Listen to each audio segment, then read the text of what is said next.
بسم اللہ الرحمن الرحیم۔ لوگوں نے پوچھا، یا رسول اللہ، کون سا اسلام افضل ہے؟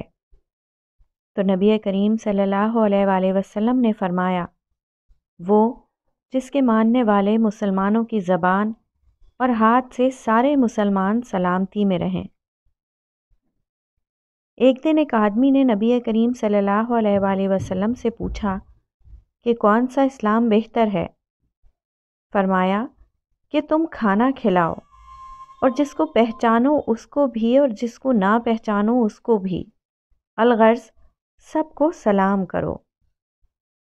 نبی کریم صلی اللہ علیہ وآلہ وسلم نے فرمایا، تم میں سے کوئی شخص ایماندار نہ ہوگا جب تک اپنے بھائی کے لیے وہ نہ چاہے جو اپنے نفس کے لیے چاہتا ہے۔ بے شک رسول صلی اللہ علیہ وآلہ وسلم نے فرمایا، قسم ہے اس ذات کی جس کے ہاتھ میں میری جان ہے، تم میں سے کوئی بھی ایماندار نہ ہوگا جب تک میں اس کے والد اور اولاد سے بھی زیادہ اس کا محبوب نہ بن جاؤں۔